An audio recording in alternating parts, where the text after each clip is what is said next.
Welcome to From the VC's Bookshelf, a podcast from TBR, the College System of Tennessee, the state's largest higher education system. In this series, we examine how we might re-envision the work we do and how we work together as we move into a post-pandemic world. Please join our host, Dr. Heidi Lemming, Vice Chancellor for Student Success, as she leads a live discussion with industry experts and leaders throughout our system.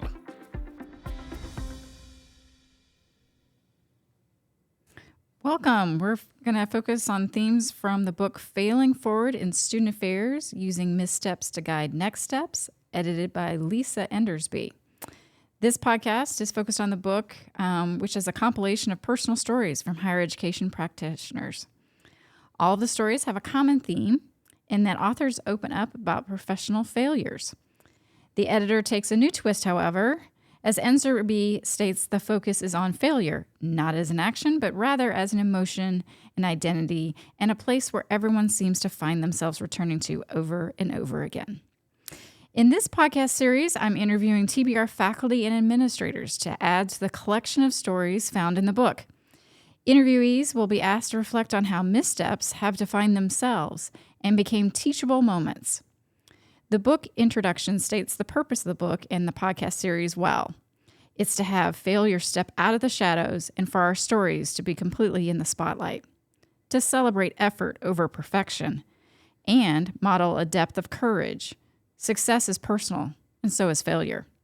There are no rewards for learning more or more quickly after each mistake. So, with that purpose in mind, I invite you all to fall forward with us today as I talk to Matthew Lexow.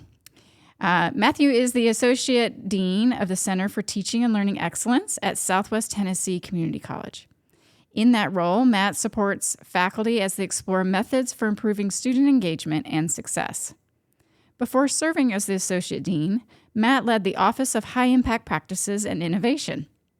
He continues to work closely with the HIPS practitioners at Southwest across the state and throughout the nation. In addition to his administrative work, Matt continues to teach philosophy courses at Southwest. Beyond the college, Matt serves on the editorial board of the Journal of Experiential Learning and Teaching in Higher Education. He also recently served as the lead QEP evaluator for a SACS COC reaffirmation. So with that, thank you, Matt, for being with me today. Thank you. I'm excited to be here today. Yeah, excited to hear some of your personal reflections and stories as we have this conversation. Certainly, one of the biggest themes from the book is this idea of transparency. So first, let me thank you for answering and agreeing to be transparent in this podcast series with me today and the conversation we're about ready to have. Second, I feel a major piece of telling a story about personal failure is understanding the background of the person who's sharing their story. So, I just read an intro, a little bio of you, but maybe there's something more you'd like to describe for our listeners about like who you are as a person, something we wouldn't necessarily find on your resume. Sure, of course. Well, thank you again for having me here. And there is something I think beneath and beyond the resume. I think considering who one is and what it means to confront failure is something that, it's a rare opportunity to talk about it. And I think that I am somebody who tends to wear my emotions pretty openly, right? I mean, I think people who've worked with me closely at the college and elsewhere know that I'm not afraid to share when I'm concerned about the course of a project, when I'm not confident in my ability to help lead, help contribute. I'm pretty honest about where I see my own weaknesses. And, listeners who might know some of this work that we've done at the state level with mindset. For years, I did some work with Motivate Lab out of University of Virginia. And as I am a real advocate for mindset, academic mindset, sense of belonging, the deeper and deeper I got into that material on my own as I would read Dweck's work and others, and then start carrying out my own sort of self-evaluation, it became pretty clear to me that I have a fixed mindset. And I have a fixed mindset about many of my leadership capabilities, about my sort of abilities to direct, And it always shows up. And I've got plenty of instances that I can share today, and I'm happy to share them, of where I've encountered that and how I think in some small ways trying to own that and move forward into something that's more like a growth mindset. Not that that's, of course, the only frame of reference we need to use, but it's one that means a lot to me. Yeah. Well, that's good, because I think, one of the things that I'm trying to highlight through this series is faculty are people too, right? Just regular people that have things that they're working through as well. And maybe that hearing the stories, if prospective students or current students hear that might make faculty a little bit more approachable for them. And also that we're all learning, right? And it's not just us teaching, but how we learn from our personal experiences and maybe use that in our conversations with others. So I'm looking forward to hearing some of that from you today. And so take a minute and tell me how you define the term failure, because that's different for everyone. And I always like to level set as we start a conversation, like for that person that I'm interviewing, how they perceive that term. And has it maybe changed over time throughout your career? Yeah, and I think, not to make things easy for you, I think I have sort of two definitions or two ways that I think about failure. And one is a understanding of failure that's a kind of growth that comes from failure. And I'll use sports analogies. I'm kind of moved away from running, but about a year ago, I ran my first marathon, and I completed it. I completed it in a time that was pretty close to where I wanted to be. But wow, did I feel like a failure, because it turned into the hardest 10K I've ever run. It was 6 miles of suffering and pain, and I just felt terrible, and I felt really just wrecked by the whole thing. And yet there's something about failure of that kind, even though it's still completing, but having this sort of internal sense of I could have done more, I could have done better, I could push harder.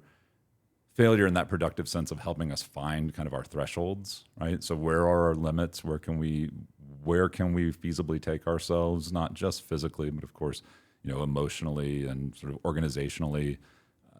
I think that's a really important sense of failure as finding limits, not to know I can't go past them, but okay, now how do I improve them over time? How do I stretch those limits? So there's sort of that kind of positive sense of failure. But I think when it comes to maybe a more traditional understanding of failure, for me, I have failed in the sort of negative sense of not done what you've needed to do when I've surrendered or given up or been too flexible with my values or my principles in some way. I'm a big fan of music, and especially of like punk rock music. The British sort of folk punk singer Billy Bragg has a line where he says, virtue never tested is no virtue at all. And I think that when we test our virtue or we test our values and we allow them to slide or slip or erode a little bit, I think that's when we're really failing. And I don't know that I would have had that sense, mentioning my fixed mindset as a graduate student, as a PhD student. Failure for me at that time was not completing, not finishing. But if it meant turning in something that was not where I wanted it to be, or where I had to make shortcuts of sorts, of just like leaving aside things that really mattered to me. At the time, I think I would have said, good enough, right? I got it in. And now I think it's really about like, what are my principles? What is it that's guiding me in whatever the work is that I'm doing? And can I make sure that I honor those throughout? And if I can't, then I should walk away from the project, or I should bow out respectfully. If I have to give in on those, then I think it's a failure on my part. Yeah. I'm getting a little bit of your philosophy background here. Yeah, I can't hide it. I'm sorry. Yeah, I know, that's good. Well, so I really like kind of how you're talking through that, because it reminds me then too. So as you're interacting with students, how does that, how you just explained that definition of failure, how does that translate into conversations you might have with students? Yeah, it's hard. It's hard because in my role for the last couple of years, I feel so removed from regular interaction with students, right? I'm working more and more directly with faculty and teaching less and less. But I really do think that, whatever, let me share an example that's not about a student at Southwest or in the TBR system, but both of my parents went back to school when I was young. So my mom went and earned her master's degree when I was in 6th grade, or maybe even younger than that. And before that, she had a bachelor's degree and worked in a law office as a clerk effectively, and then went back and earned a master's degree in psychology. My father had worked in a slaughterhouse his entire adult life, and when I was graduating from high school, he went to college for the first time and became an educator. And I mean, I share that because I think there was something that they valued both, right? Education, but also like improvement of their quality of life, of what mattered to them, what they enjoyed, what they could provide for their family, for their community even. And through, I can't see that when I'm a, like bratty 7-year-old or something, but, or maybe even a bratty 43-year-old. But I think that that exemplifies this sort of commitment to what matters to them. And maybe not giving in to the short term, whatever the short term satisfaction might be of, whatever that might be, whatever the sort of quote unquote easy way out could be. I think that that's a model that I try to share with students. I mean, I try to remind them that education and self-improvement are unending tasks, or can be, and if that is what they value, right, if they want to improve themselves in whatever way, right, not just having letters after their name, but kind of exploring the life of the mind, giving back to their family and their community in meaningful ways, I think that those are kinds of things that they can stay committed to, and that's a very abstract answer, I know, but I do think that just to not take your eye off of those things that guide you as an individual and the things that you care about, which, I don't know. I don't have a quick, easy way to share that. And, But that's a good reminder to all of us to kind of think about, again, your true north, right? We talk about true north, or, being committed to following through on something that you really have as a high value. And that those can change, right? I mean, it might sound strange to say my principles change in some fundamental way, but, I was somebody who was deeply committed to earning a PhD in philosophy, and I've not earned a PhD in philosophy. And I think a lot of that fixed mindset kind of chased me or haunted me perhaps, as I kind of grappled with, who am I? I had this self-conception of, the sort of the intellectual and moving into academia in, I think, a very traditional notion of academia. And honestly, it's only been in the last few years in my work in the community college sector and as an administrator and learning how to think and talk and work through teaching and teaching effectively, that ghost has maybe doesn't haunt me as frequently, right? Mm-hmm. And it's not a change, I guess, in fundamental values, but it's a change in like how do you fulfill that value of education and service, but also like continuing to explore and continuing to be curious about the world around you. There are many, many ways that one can do that, and I was so fixed on a particular version of that for so long that I think it took, I think, some jostling around in my current role or previous roles here at the college to finally realize, like, no, this actually does what I want it to do, and not by settling or by giving up on something, but helping me kind of reimagine or see again, what it is that I'm actually doing. Mm-hmm. So. Yeah, that feels great with the themes and stories from the book. So let's get to it. Let's jump in to an example here. So it happens to everyone. We accidentally reply all to an email or say something that we shouldn't, slip up where we shouldn't. Those are easy things to kind of overcome, right? Because we can apologize for it and move on. But when you reflect back over your life and career, can you think of a more consequential mistake that you maybe made? And the authors call them mistakes that change you forever. So something that you want to share, you feel comfortable sharing, and then ultimately, what you learned from that. I mean, so this may not neatly fall into the category of mistake, but certainly something that if I could do it again, I wouldn't do it. So I guess that fits, right? Mm-hmm.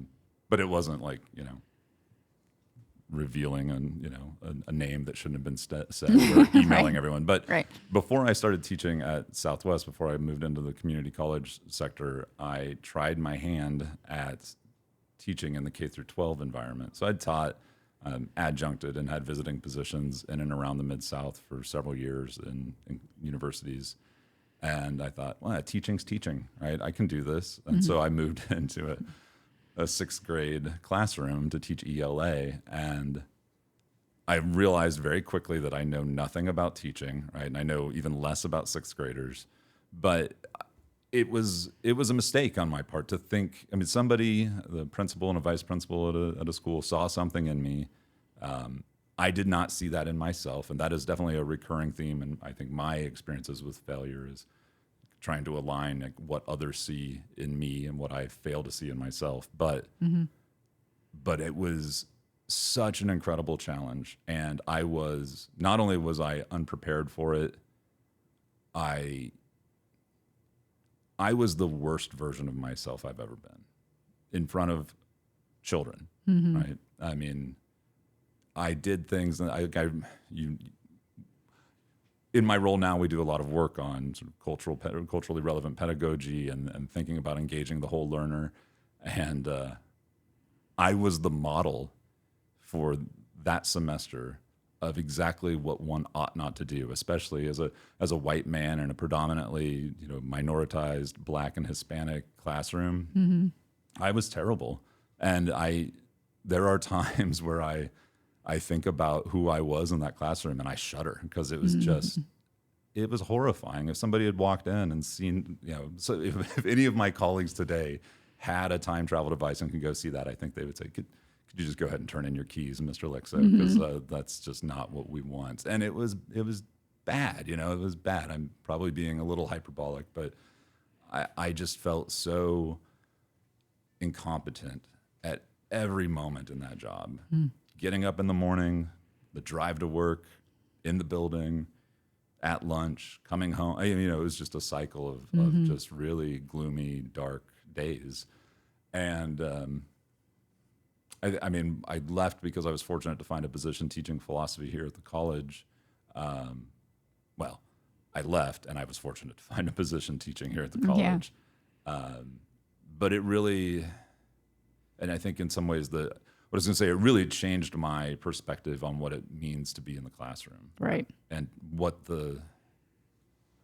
I'm somebody who's read Foucault for years, but I lived and executed the power dynamics that Foucault is oftentimes critical of, right, in his work. And I did it knowingly. Right? And to come into a new space at the time for me, the community college space really gave me an opportunity to reevaluate, like, what are my values in the classroom, right? What do I value as an instructor? What do I value as a member of the community that we call the classroom?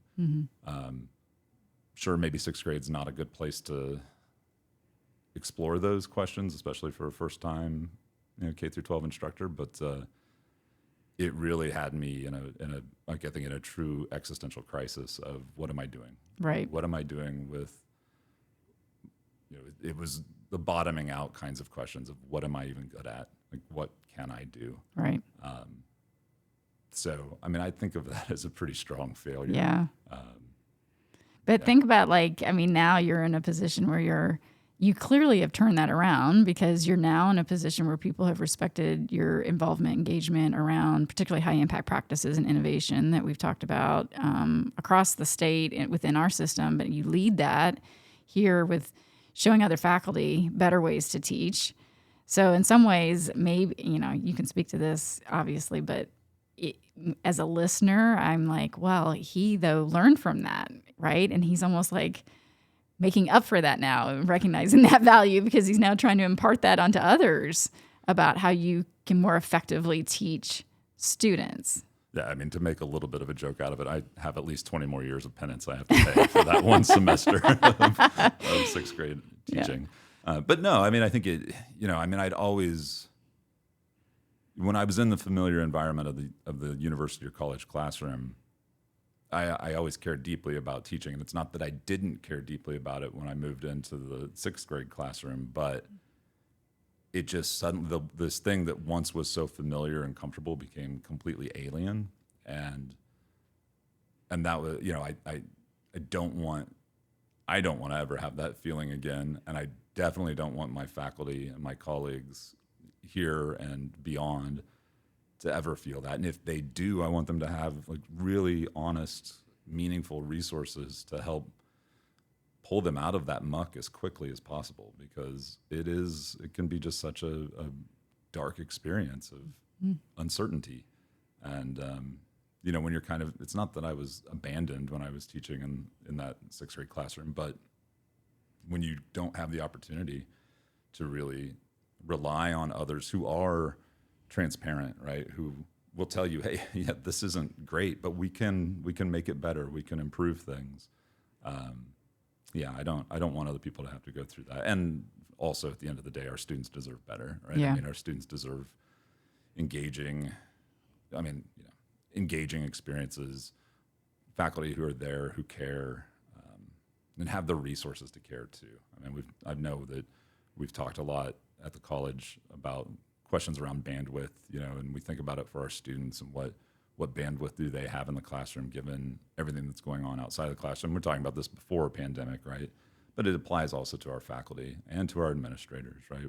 What is the whole person?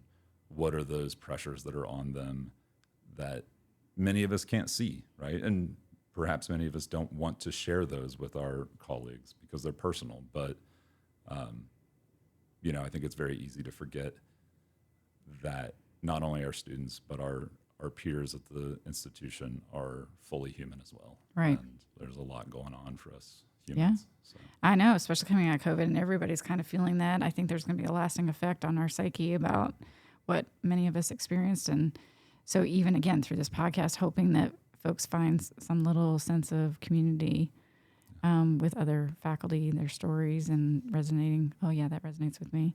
And let's not forget, like in your experience with sixth grade, teaching seriously is one of the hardest professions, and people need to give more credit to teachers and what they do, right? Because it is not just simply walking in and just talking to kids, right? You really do need to know how you're gonna, and for sixth graders all the way up, right? But it's different. It is different than college level teaching. And I've been fortunate, all the HIPS work, and I've been fortunate to find a community, here at Southwest and the system and beyond that help us, like, that we can explore together, right? Like, it always feels like, it's a very big group of Goonies who are really like just going around and figuring out, how do we do this, right?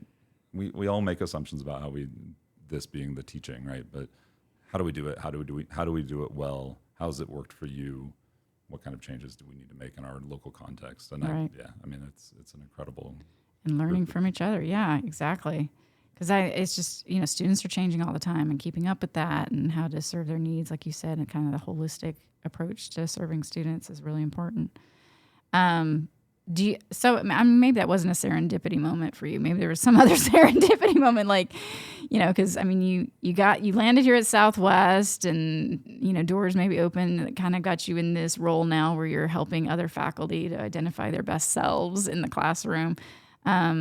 I don't know, was there a serendipitous moment in that, or maybe somewhere else you had that moment? Have you ever had that happen? I think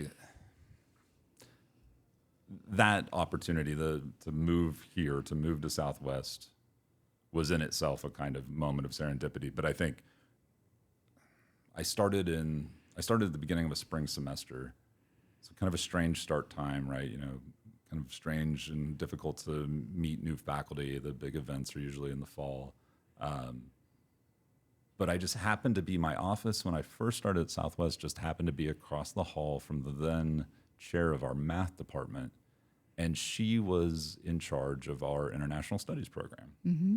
And she was, very friendly. And I was talking with her one day, whatever, as I'm getting ready to head to class or having just come back from class. And she said, yeah, you should take advantage of some of this international studies stuff that we do. And at the time we were hosting exchange students from Denmark.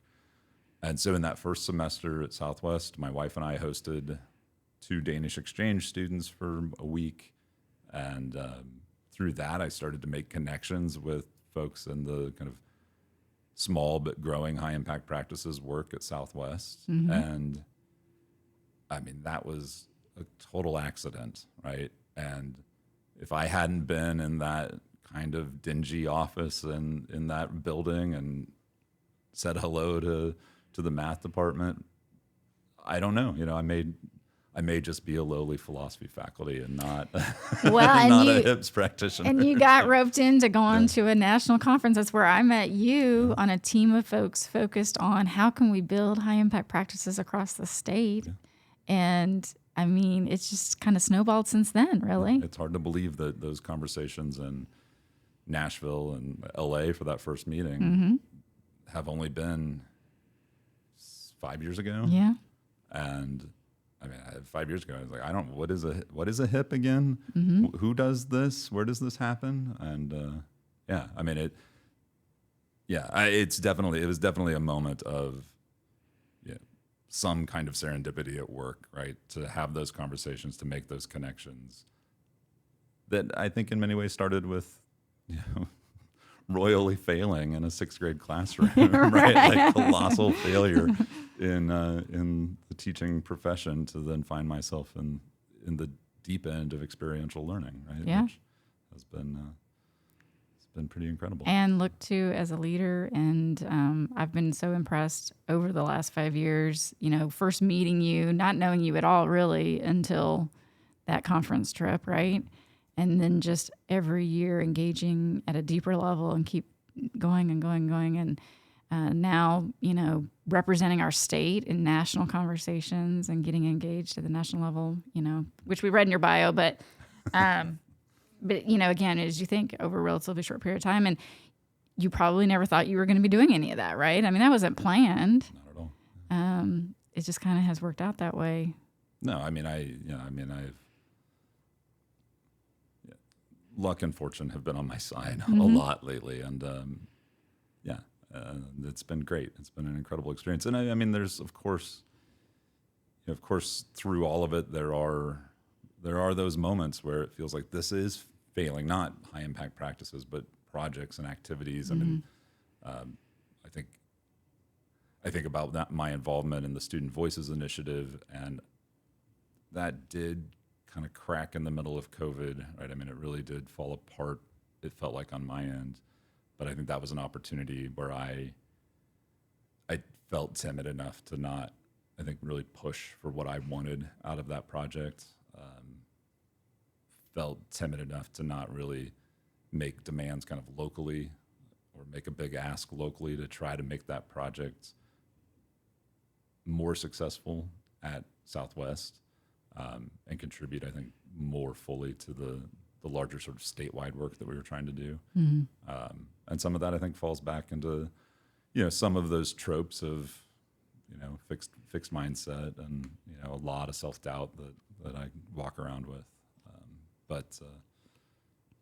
But yeah, nevertheless, here we are. And that Student Voices project, just for our listeners to know, that is a project that we had several campuses engage in, where we were training students to facilitate conversations with other students and learn about what the institutions do well to support them and maybe where we could be improving. And that activity in itself really was a bonding activity for the students that participated too, because they felt like they're hearing stories from other students, right? It's again that storytelling piece that's connecting here today. And we had an incredible in-person meeting March of 2020. Right as COVID was starting. There was a giant can of hand sanitizer that we all sort of laughed, like, why is this here? Yeah. And then a week later, everything shut down. Yeah. But that was a project that I also felt like, even when it moved to its virtual or remote version, where I think some of my timidity got in the way of really pushing forward on that project. And that's, a little bit of failure, a little bit of regret that we hadn't, that I didn't advocate more strongly for it.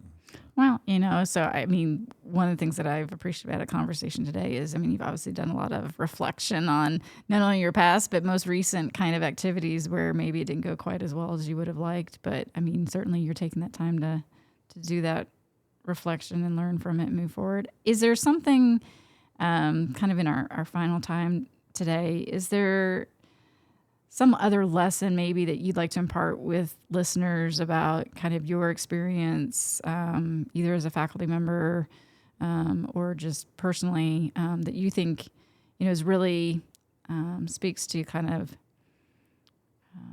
how people work through a difficulty and move forward in a positive way? Is there something over that wisdom that you want to share? Yeah, I think, I kind of started earlier by mentioning these, the way I think of these two different kinds of failure, but I think the more negative one of sort of moving away from one's principles or values. I think it's important to remember that even if you do, and I did that as a 6th grade teacher, like teaching principles and values were out the window. You're not defined by that, right? You're not defined by your biggest mistake, right? Or that you ought not to be. You're not defined by those missteps, right? Even if it is, replying all and sharing, spilling the tea as you reply all. Not great, right? But it's not fundamentally who you are. And you can continue to grow, right? I think that, as just the last couple of minutes of our conversation have indicated, right? When you find those people who are on your side and who are willing to support you, who mentor or champion you, listen to them.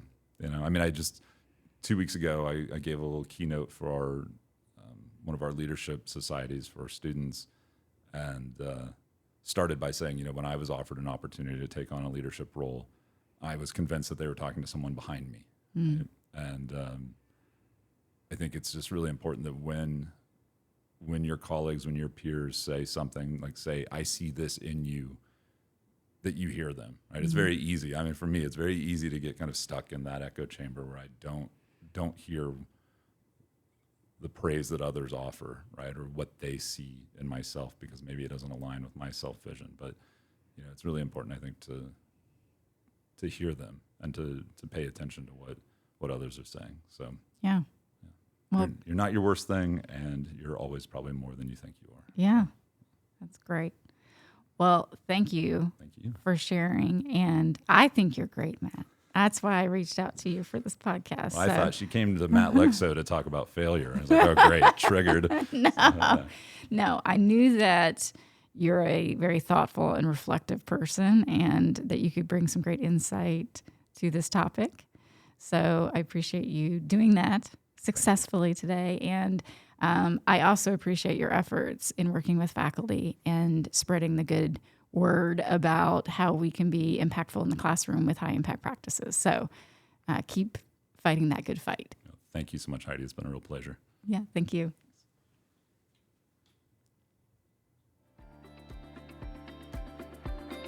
Thank you for listening to this edition of From the VC's Bookshelf, brought to you by TBR, the College System of Tennessee, powering the state's economy and changing the lives of thousands of graduates, starting successful careers each year. To learn more about upcoming book selections or to register to attend discussions live, visit tbr.edu/bookshelf.